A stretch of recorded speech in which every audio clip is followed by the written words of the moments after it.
So you think that if I scan it and it goes in my Roadie app and I'm the driver, that you can just blame it on the driver, right? Because it was scanned in the Roadie app and it refused to scan. That's actually not completely true. How in the world would I even know where the crosstalk was for Roadie until I got it through the app in the first place? And that shows my alibi. Because I received the offer, or I set out the offer, and then I got the location of this place, which is on Patriot. It has a memory. I'm gonna have to put it on in a minute. It'll go through here, right here. Maps. It'll go through here. It'll go into maps, and I'll put it in here and show you the address of where the corrupt cop was. Why do I think it's a corrupt cop? Because I think that's what they use. They use Roadie, and they call it crosstalk, as in watch your cross. Something stupid my dad would do. He'd call it crosstalk, watch your cross, right? He's probably trying to get you killed, exactly, by doing all this. Now, when we go like this, we'll find the address real quick. It's right here. It's a Patriot address right here. 4255 Patriot. That's crosstalk and Roadie. So Roadie uses it for the delivery. We're starting guidance right now. And it's 27 miles. I had to put $7 in gas in my car. We are a civilian group named RIB. We are a Revolutionary Independent Branch. We are unarmed currently. I am writing a fantasy novel based on some of this called RIB parentheses or Dog Night Out close parentheses dash Shepherds of Alaska. Why use the parentheses? It's easier to find on YouTube because it's a unique title. It's long, just like a barcode. It's like a they call it a barcode title because it sticks out and you can find it really quick. Anytime you see RIB parentheses or Dog Night Out parentheses dash Shepherds of Alaska, it'll go right to me. No one else owns that title or intellectual property but me. So we're going to crosstalk Roadie to talk to them in person, if they're even there. I was there at 7 o'clock this morning and spent about, I was there probably about 5 o'clock this morning and spent about 3 or 4 hours there waiting for them to arrive. And also, I fell asleep, or almost fell asleep, and then I left, came back here. I got a wonderful scrumptious burrito at QT while I waited. It was actually a discounted burrito. And then I waited, and then I basically got on, I sent probably maybe 50 messages out to different chat supports, trying to get them to basically confirm return so I can reuse the Roadie app. There's 4 packages. There were 2 packages that were missing. The first package that I dropped off there would not scan. That was the first problem. Someone wouldn't scan. The second one was a mix-up package. It wasn't even on my list. It was just some weird package. The other 2 were missing. So there were, out of the 45 packages, I only received, 43 packages, and one was an unknown package. It didn't even match any of the list of the delivery. So we had 4 separate issues. One was the package that did not scan, but it was the correct package because it had the address. It had the address on it. Okay, the address was on it, so that should have scanned. But I could not scan it, so we can't release it. We scan out on all of these. We only scan out. They go into a bundle package. Okay, so all of them went into a bundle package in 3 separate bags. Now, second one was a wrong package. It didn't make any sense. It said something like Lone Star on it. Okay, that was probably there on purpose to locate the driver, the Roadie driver, and to probably plant that for the officer, meaning the officer was probably doing it, and they had to find a way to reveal the evidence. Probably is why it said Lone Star, because I don't know if there's a Lone Star, Texas, but I don't know how far it is. I'm gonna do some research on that because that's what it said. There was no deliveries to Lone Star, Texas. There was only deliveries to Grapevine. There was deliveries to South Lake, and there was deliveries to that surrounding area.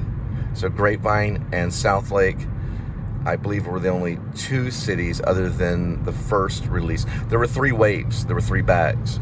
The first one, I'll have to recall, that was like the Euless area, mostly Euless, right? The first one was Euless, the second one was Grapevine, the third one was South Lake. So the 3 waves of the delivery. There were 3 separate bags.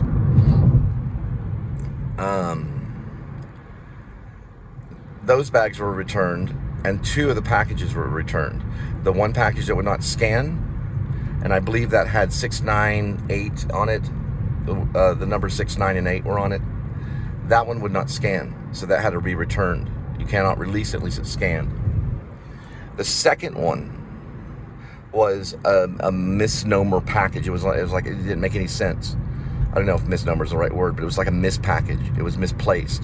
It was a package that it was not on the list. It couldn't be scanned. It wasn't on any of the list. It didn't have a proper address, and it had Lone Star on it. It was like L-E, or actually it was spelled L-N-E and then star. That was the second package. Those were the only 2 packages that were dropped. There were 2 missing packages out of the 45 deliveries that didn't even come up. One of them was Lafayette in Southlake. So the street was Lafayette and Southlake. That's when I found the tag, which I guess it was like a sticker that I have as evidence. I'll probably not turn that in to Internal Affairs because I'm going to keep that for personal investigation, because Internal Affairs could be corrupt as well. That will probably go into my RIB branch if I have to, my RIB, I guess militia, if I have to create one. It was a fantasy novel, but we'll have to see. I have evidence there. There's another one that was missing. I have no idea where it was. So I only got 40, let's see, out of 45. Yeah, there was 43 packages. Should have counted those. Next time you do an overscan of everything and you count all the packages, at least the numbers of packages, I guess you could identify each one somehow through an overscan, but it doesn't make you do that because they're supposed to be in those bundles. That way you don't want to get a bundled package because you want to count to see if there's 45 of them there. You'd count, one bag would have a certain amount, another bag would have a certain amount, and another bag would have a certain amount. It would all equal to 45 packages for this one. It took me until about 4 or so in the morning to do it all, and I think it was supposed to be done by 1 in the morning because there was lag and there was missing packages. I had to get in touch with chat support, which took like an hour on 2 separate occasions. So there's the 2 hours. Rather than be done at 1, then we have 2, 3, so I was done at 4. So it took 3 hours because it lagged 4 different issues. But there were 2 issues where the packages weren't even there. We have to create what's known as basically like a template. It's not really a template, but it's in the application. So to say, why is the delivery not there? It never says missing package. So you would say, you try to say other and then explain it was a missing package. I always said because of unsafe passage. That's what I would say, unsafe passage, to get out of it. And then to create the tickets, I said basically when I created the tickets later, I said the packages were missing. It didn't give me the option for missing package. So I put unsafe passage because I had to do something to get forward. We used to do the same thing when we do food delivery. You don't want to be on the phone for an hour with Uber. You would say something like, oh, another one was like customer refused order. You know, well, if the package isn't there, they're going to have to refuse the order. But they don't ever say package was missing. Probably because it's run by cops that never make a mistake or they die. Well, I can tell you this, if this was done by a cop, they're going to prison for sure because they're not supposed to be messing with other people's bundles. So we're going to investigate this just by asking them questions. They're also jamming I'll tell you, there's a reason why they're jamming right now my Roadie. Because they know the importance of proper legal income, right? They know the importance of that. But if they know that and they come to me, then, you know, I mean, the citizen's arrest on a corrupt person is not that uncommon. An officer is still a person. So if you see an officer doing something illegal, you know, that can happen any day. It probably has happened. There probably has officers been arrested by the citizens before. Even though in my show I say it's never happened. But it probably has. By a group of citizens. They could probably arrest a police officer if they saw him being corrupt. Now, one example of that is Beverly Hills Cop, although he was an officer. So probably originally maybe the writer was thinking he was just a normal guy that makes a citizen's arrest against a drug dealer. And not necessarily... You would have the citizens arrest the corrupt police, because if a corrupt police arrested another corrupt police officer, that would just be a conflict of interest. You'd want the citizen that caught the police officer to make the arrest.